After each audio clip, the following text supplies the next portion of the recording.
I mean, the movie definitely could have been worse. That's it. That's my intro. Hey, Amanda, watching Swell Entertainment, and today we are talking about 65, the new Adam Driver movie. Has anyone seen this yet? I heard nothing about it. All I heard was a couple of critics saying that it was just okay. And so then when I was at the movies the other day and I had to kill time, I was like, oh, I'll go watch this. Adam Driver's attractive.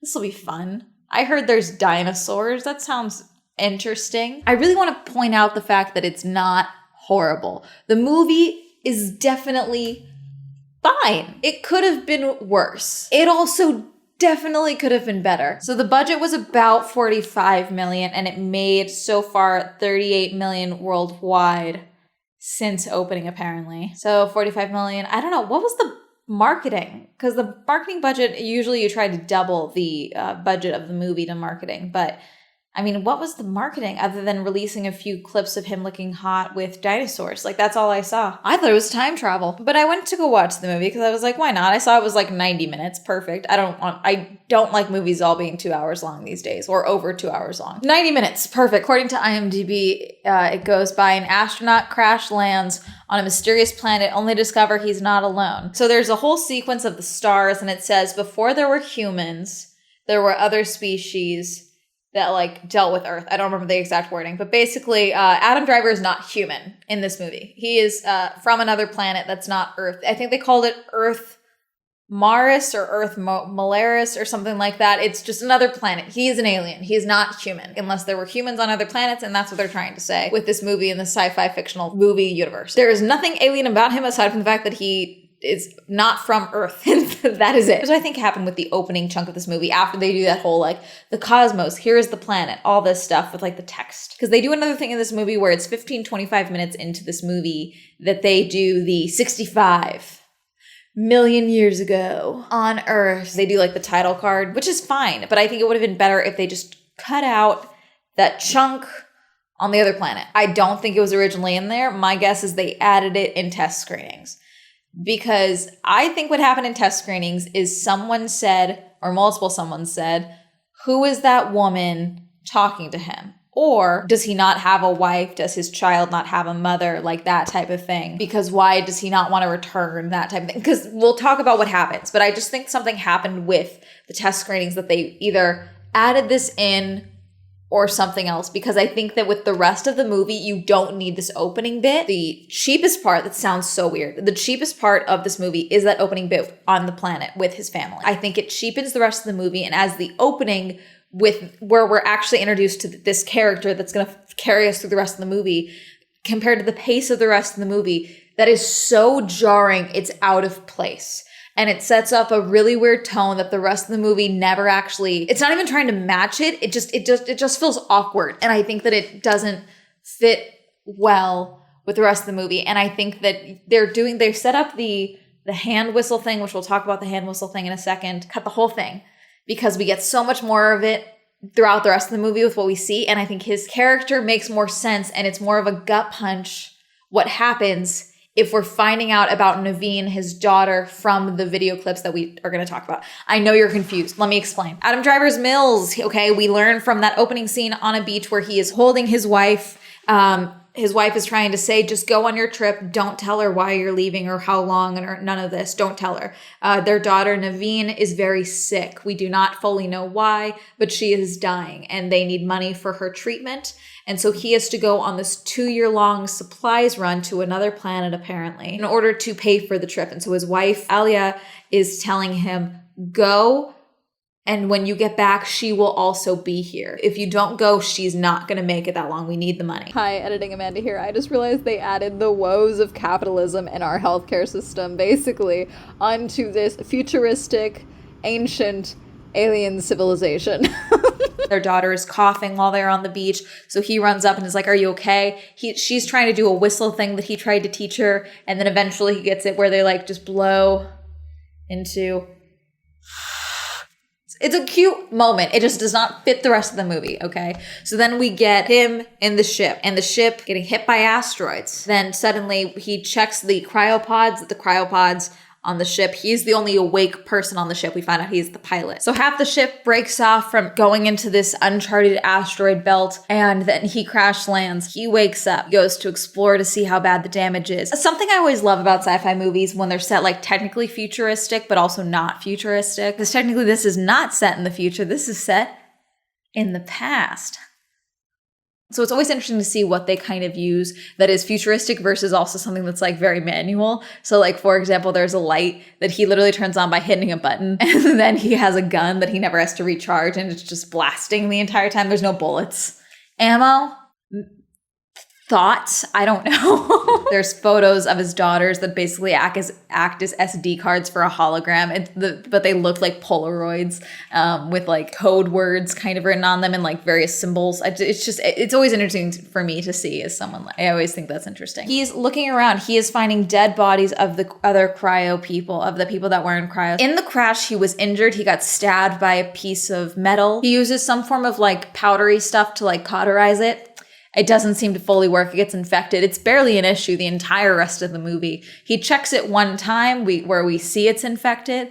That is all he does. But as he's looking around to see if anyone else is alive from the cryopods, we, the viewer, see that there is some form of a monster with a tentacle tail type of thing in the water that is not very deep water. It's maybe up to his thighs, if even that. He is a very tall man too, so I don't know, how tall would that be? I'd be doomed. This planet is basically Australia for me, for him. You know, if that makes sense? Big things that'll eat him. He goes to make an audio report to request for assistance and for rescue. He then deletes that report and says another one that says no rescue is needed, there are no survivors. And then he goes to the grass, takes his gun, and is going to unalive himself. And does not.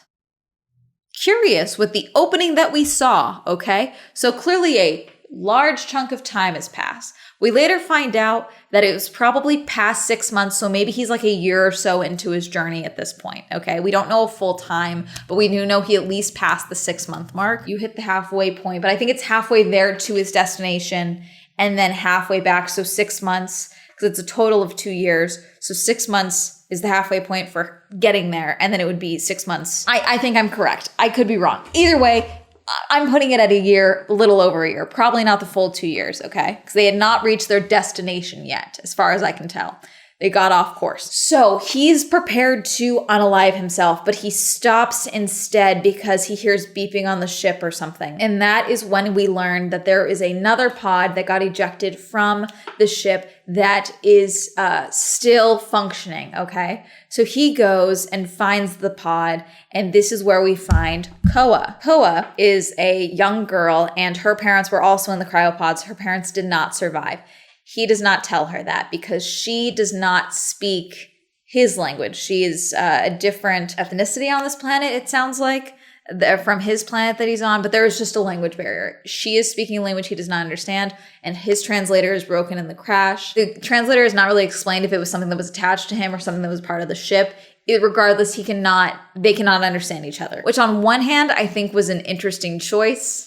On the other hand, I think it was very limiting for the movie that we got because there's a lot of silence in this movie from our actors. They're quiet quite a lot. I don't know if it was to add to runtime or what, because there were choices that were made with the runtime, with just some of the shots that were held or the silence that we were given. And I do think that there is a big conversation happening right now about actors who can convey a bevy of emotions without saying a word. A single line in a scene. We were getting one emotion at each time that this happened. I don't know. I don't think it was a good move. And I'm not insulting the actors in this sense. I think this was definitely just a mistake as far as execution goes for the movie itself. She's unconscious. And so he picks her up and sets her up on like a little thing that he can drag through the water back to the ship. And as they're walking is where he sees the first footprint in the ground of a giant 3-fingered monster thing. And this is where he finally learns he is not alone. Not really. Giant monster. And we get this super long shot in the rain with dramatic music of Adam Driver just breathing. I'm not insulting him. It's just such a long shot. And I was like, is there going to be like a cloud, like a lightning strike behind him that illuminates a T-Rex? Like, what's happening here? By the way, some of the jump scares in this movie were fucked up. He only meets one nice dinosaur, I think, the entire movie. I don't know what it is. Him and Koa meet it. It's awkward. It dies immediately. It's a whole thing. We'll talk about that in a second. But basically, he brings Koa back to the ship, finds who she is based on the manifest, because they did still have paper manifest. He lets her sleep, basically, and has a nightmare of his daughter, and then goes to explore to see if they can find any other information. And that's where he finds the escape pod that was attached to the ship is actually on a mountain across from there, okay? So now that he has a location of how he can get her off at the very least. Not that he gets to live, it's that she gets to live. So he sends out a distress call to say that this child is still alive and that they need rescue for this child, basically. While he is exploring and looking around, he sees what I believe are pterodactyls, and then he is attacked by what looks like tiny raptors. I don't know my dinosaurs off the top of my head. I'm sorry. They didn't exactly put like a note, C, dinosaur X. You know, they didn't do that, okay? This isn't Jurassic Park where they are explaining what each dinosaur is as we're going through and what hybrids they made from them. The little dinosaurs that were like piranhas with legs, okay? Those dinosaurs that were a problem the entire time. He is watching some pterodactyls down below, it looks like, or not even them, they're just running dinosaurs. And then all of a sudden, this thing jumps up and latches onto his face, okay? Starts trying to bite him, this little thing. Now think of how big Adam Driver is. Think of how tiny this little dinosaur is. So it's basically Hermes attacking Adam Driver. So he just whacks it with his gun. He doesn't even shoot it. He just whacks it, and then it twitches because it looks like a little... They kept doing this thing where they were cropping out the faces of the dinosaurs, and my guess is that it cost more money to keep the faces in for all those shots. So they cropped out the dinosaur, and then he like shot it twice or something. As he's going around, he sees Koa watching him. That's where we finally meet Koa, and we get her name, and that's really it. And she understands the word family, so he lies to her and tries to use a drawing to explain that her parents are on the mountain across where they are. It's not an island. It's like it's Earth. I'm making this more complicated than it needs to be. My point is that he lies to her and says that her family is there. Her parents are there to get her to cooperate because she is afraid of him, which makes sense. Tall, giant man, young child, confused on a planet. She thought she was asleep still. She's awake. Never fun. Does not understand a word he's saying. I get it. So they start trekking. There's a couple of moments where it's a little funny. Like she's like pelting him with berries at one point. He has a little like thermos thing that like scans it to see if it's healthy to eat or not, or if it's poisonous. And he makes like it talk to her like, don't eat. And tries to smile but can't. She had found his calls from his daughter. His daughter had apparently had been sending him messages like those SD card things, like I mentioned, Polaroid style. And you could play those in like, what's the old projector things? But it's a hologram, but it's not. But it's like that same kind of tech where like, okay, next slide, that type of thing. It was playing these video clips. And we saw the 6-month notice. You're at the halfway point or whatever. And then there was another one where she's crying. It's like, you don't love me. You don't care about me. There are some where she looks much more sicker. There are others where she looks like there's color in her lips. There's others where she's just completely pale. Koa sees two dinosaurs that are like little, I keep wanting to compare Hermes to dinosaurs, which I don't know what that says about me. One of them stuck in a tar pit, it looks like, okay? And Koa freaks out and runs up and is trying to save the little dinosaur. So Mills goes and helps her. They get the dinosaur out and they're both covered in tar. Is tar not hot? Is it not sticky? Oh yeah, there's one moment. Sorry, hold on. I skipped past this because the geyser comes up again. Hot geysers. Would that not kill you if the water got on you? Like, are you not dead now? Geysers on land, hot springs.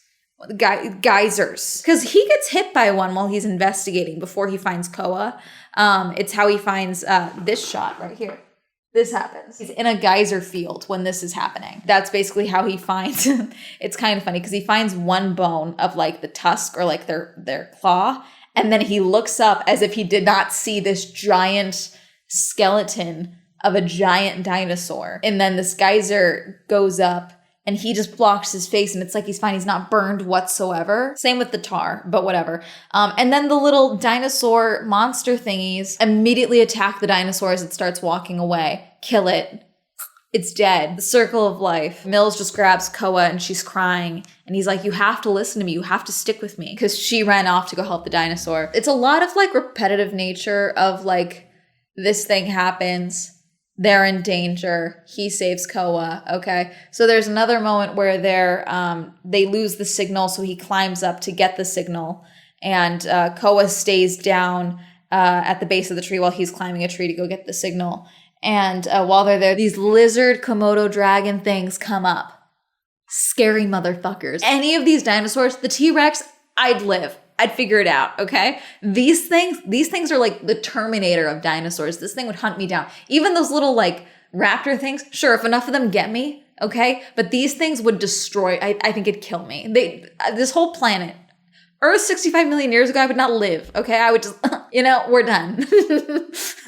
These Komodo dragon things sucked. Koa's like freaking out at the base of the tree. He gets the signal. And then as he's coming down the tree to get to Koa, he falls and immediately dislocates his shoulder. So as these dragon things are coming closer, he's trying to fix his arm. She somehow understands that his arm is dislocated and is trying to help him get his arm back in place.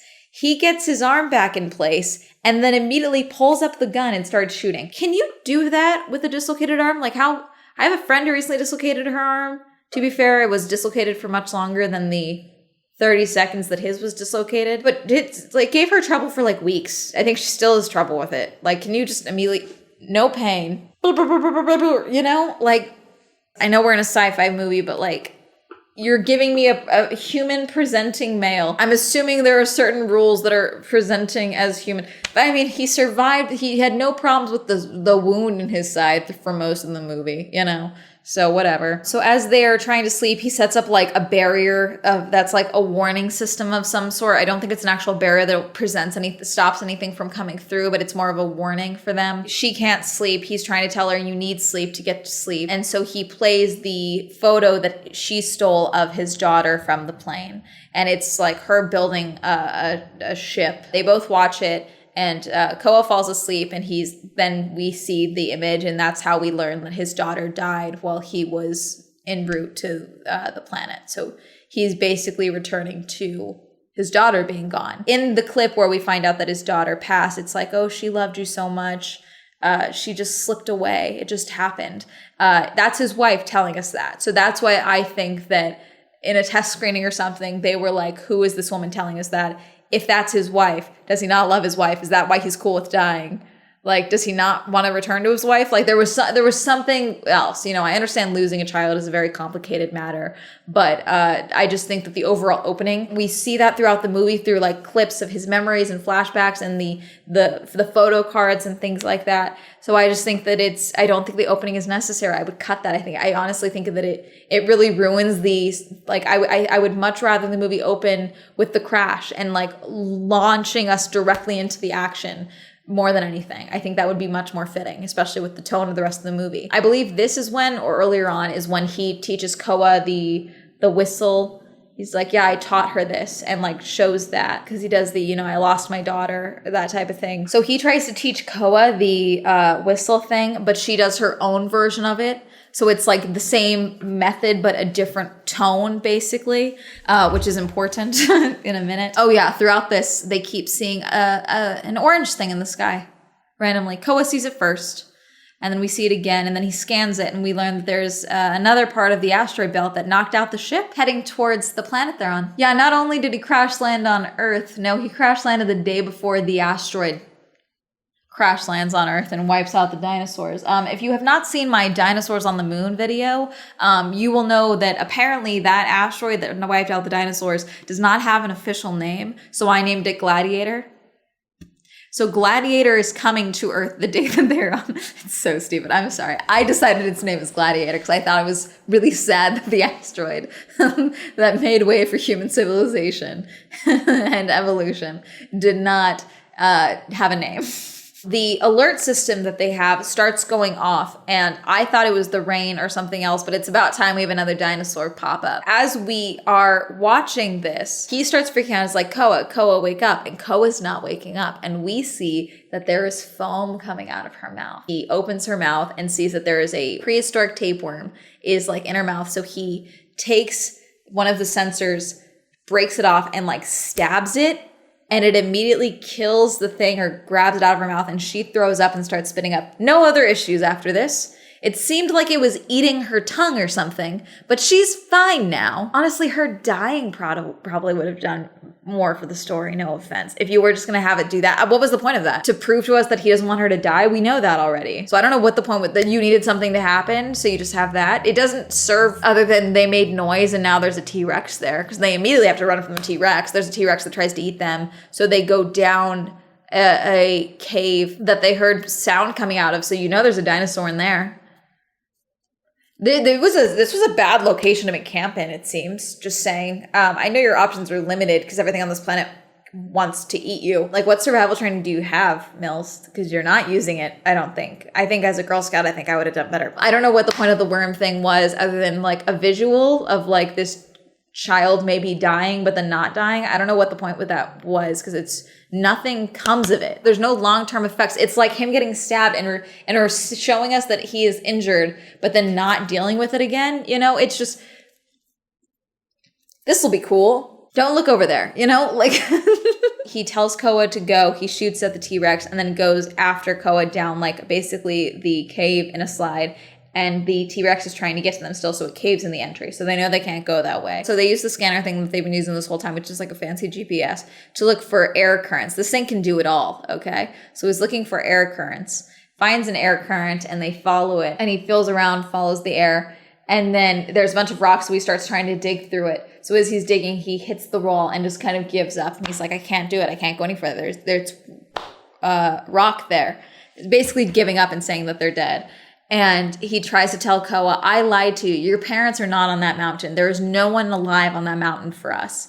And Koa instead just takes the pick and uses the tool, because his tools keep breaking, I think, and starts trying to go for the rocks. He's like, oh, and you can't understand a word I'm saying. So they decide to not give up, and he uses these like little ball, basically grenade things that you like tap to activate, and then you tap to deactivate, which seems like a poor design. The world's most dangerous fidget toy, okay? That's what they are. And so he takes a bunch of them, throws them in the hole that he has made, and then hides her. Now, why you would just start blasting in prehistoric rock, I don't know. But he does. It gets through that one rock enough so that they can crawl, make a hole big enough for them both to crawl through. By the way, as they went through the cave, we saw what looked like a bird-like lizard thing, another dinosaur, in the cave with them, but it has not reached them in all this time. It's just chilling back there. So you know it's going to come up at some point. They start crawling through, and as they're crawling through, they hear the rocks start to crumble because you used explosives in a underground. Makes sense. And they get separated. He thinks Koa's dead, but then he hears the whistle tone that she did, and he knows she's alive. So she manages to get out back into sunlight. It's now daytime again. She starts walking to the mountain, and he goes back the other way they came in to try and get out again. And that's where he meets the dinosaur thing. Now he hears it. He sees the water moving. And so he uses his scanner thing. And so this is an interesting way to get out of having to, use special effects on your dinosaur the entire time, is you have a little mini hologram show you the fight with your hero and the dinosaur fighting. So you only have to see shadows and a few legs here and there. Maybe a few quick shots. Interesting choice. A little transparent. I honestly would have preferred it if we could see nothing. Like he's being attacked and we, the viewer, cannot see the dinosaur. Like we know what's happening. We know he's in danger. But I think it would help if we also felt like we were in danger as the viewer, because there's no dramatic irony because we can see nothing and he can see nothing. Especially since you kept trying to scare me the whole movie with these jump scares. I don't like them. And so I think that you might as well have just done that. He lives, obviously, and gets out and hears Koa screaming. Koa is being chased by one of the Hermes Raptor mini men. He gave her the little bomb thingies, which giving children dangerous fidget toys seems like a great idea. She tries to live. She basically blows it up. And then as she's running, runs into Mills, and then they get to the escape pod as the asteroid is coming in, basically, is how they get to the escape pod. She starts looking for her family and is yelling about her family. And he is like, I lied to you, but we have to go. And there's a whole other moment where she's just upset and crying, and it's just held on her for far too long. She's a very talented young actress. I just think that this was super awkward way to show these shots, in my opinion. I don't think it worked out well. He gets her to agree to come on the ship and is basically trying to explain that, like, I wasn't sure if he was going to go with her or not for the escape pod, because the escape pod is activated. The rescue team is coming for them. So he straps her in, shows her how to launch it. And so I'm like, is he gonna stay on this stupid fucking planet while we explode? Is this gonna happen right now? As they're strapped in, they close the doors. And then the escape pod gets hit by, the asteroid is hitting. Like, little bits of the asteroid are breaking off and hitting Earth. And also starting fires throughout the planet and starting fires on the ship where they are. So they, rather than just going, they take their time a little bit and get knocked over, and then it falls down and lands upside down, so they're upside down. A surprise T-Rex, there's 2 of them now. They were coming at them and like trying to get in some close-up shots of eyes, always cool. The dinosaurs did look cool when we did get to see the full dinosaurs. Koa tries to launch the ship so that they'll live, but the orientation is wrong. The ship's flipped upside down, so they can't launch the ship. And then what ends up happening is Mills gets out and is like, launch the ship, get out, and tries to lead the T-Rexes away. Shoots one, rapid fire. Of course, this is when the gun dies. The gun loads again as he's hiding under like another piece of the ship that fell. The dinosaurs, there is something to be said about literally, like, it's like cats when you have something underneath a bowl and you know that they have something underneath the bowl, so they're just kind of like, is it gonna move? Like, that's how I was picturing these T-Rexes, even though we couldn't fully see them at certain times. As Koa is freaking out, he kills one of them and then leads the other one away to launch the ship, or they basically get the ship flipped over. I believe the dinosaur bumps into the ship because he's trying to get at them. But it's like, how good are their smells? You know, trying to get at them. The world's on fire. They have no self-preservation. It's not like dogs who can sense when it's going to rain, or Hermes when he's like, there's water in the air. You expect me to go outside? No. They're not worried about the impending firestorm that's about to happen. No, they're just humans. That's what they're doing. The ship, it gets flipped over because of the dinosaurs. And so he's basically telling her to launch it and leave him so he can lead the dinosaurs away. Like I said, he killed one of the dinosaurs. And then I think he thought he killed the other dinosaur, but he did not. So he keeps going because the dinosaur is like missing an eye where he shot it in the face. And this is the one that has the paws. And so it's like running after him like a cheetah or like one of those really fast dogs. He brings it back to the geyser.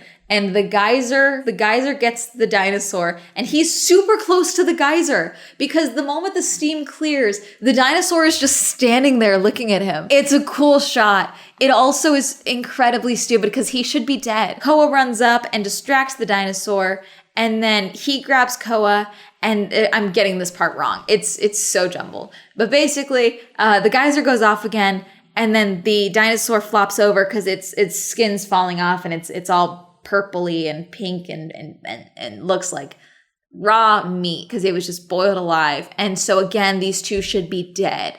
But anyways, they hobble themselves back to the ship. They lock themselves in.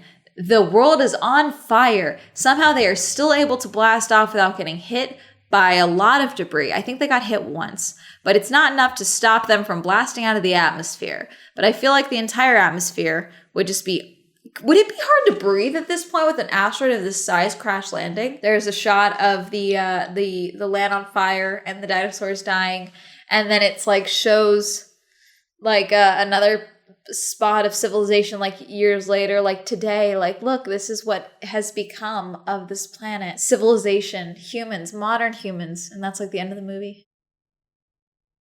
So, like I said, I would cut the opening. Like, did his wife not write him at all? It was just letters from his daughter. I feel we could have gotten more from Mills if we start with, who is this sourpuss who wants to die? You know, like, I think if we start that, we think he wants to die from all of the lives that just got lost from while he was asleep. They went into an asteroid belt, you know, like the guilt of that. That's something. But then we see, oh no, it's his daughter that died. And oh, he also, maybe his wife killed herself. I don't know. I don't know how I would fix it overall, aside from cutting off the beginning, because I just think that I think you start with a better gut punch. I think it's not. I think you start off with like a more like, oh, we're in it. Okay, we're going. We're going. If you start with the crash, I think that's better. I think Koa and Mills not having the language issue, I think that added quite a bit. I don't know though if it would have been better if we could have gotten more dialogue between them that wasn't like trying to explain things back and forth. If that would have made the story better, because it just felt like it was just like a cool, we're gonna get from point A to point B. It was a survival story in a way. It was just fine. Like I have zero desire to watch it again. I don't think it's one of those movies that I'll watch it again and be like, oh, this is actually amazing. No, I just want to talk about it because I had feelings. And I hadn't heard anyone talk about it, so I figured someone should. So, hi, I'm talking about it. When I asked if you guys would want me to talk about this, a few of you said that you really liked it. So I'm glad that you guys liked it. That's always great. If you guys don't let me discourage you from a movie if you liked it, okay? 100%. If you liked it, you won. You got a good viewing experience. That's it. That's all. That's the best thing you can get out of this. I just think that the movie was just kind of meh. I feel like if we started with more... maybe there is someone, I think we needed someone to die that wasn't his daughter. I think we needed another survivor to survive. Maybe you have an older person who has been to this planet before and it's just uncharted because we couldn't let people know what was out there. Something like that. And then he has to sacrifice himself to save them. The elders hid this from the young people and then he is continuing to hide it from Koa. So it's the chain is continuing because he has to hide it from her because there's one language barrier, but also...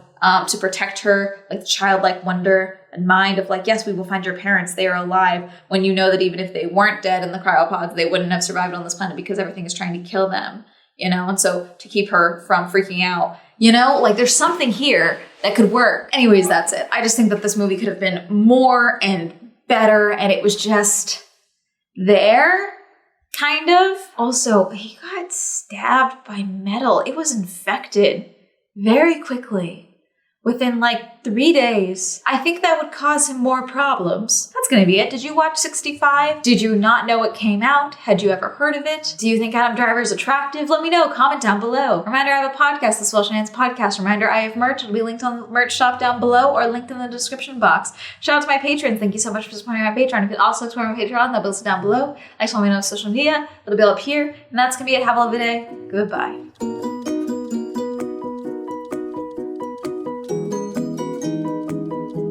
I will give them this because there was a moment where I was have we confirmed that T-Rexes only traveled as lone wolves?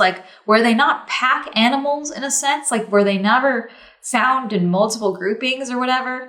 And then all of a sudden the second T-Rex pulled up at the end and I was like, oh, they got me. They did it. They brought up 2 T-Rexes. Fuck yeah. So I'll give them that. Thank you, Andrew, Alan, Cameron, Christopher, Chris, Crispy, Chris P, Crash PC, China, Dirty One, Don, Elliot, Donnie, Evan, Eric, Y'all, Hopeless, Homer, Incognito, Isaiah, Jacare, Joe, John M, Jordan, Joseph, Kenny, Kim, Kristen, Lamb, Lex, Lisa, Louise, May, West, Madeline, Matt, Matthew, Memlord, Mia, Michael, Michael J, Michael T, Micah, Nathaniel, Nocturnal, Pat, Penn, Richard, Rob, Rosie, Red, Robert, Ross, Ryan, Sam, Serena, Skylar, Simon, Tasha, Timothy, Heavenly, Plastic, Tenzin, Tom, Thomas, Qwerty, Victor, Randy, Winter, Wendy, William, Zendry's Wink.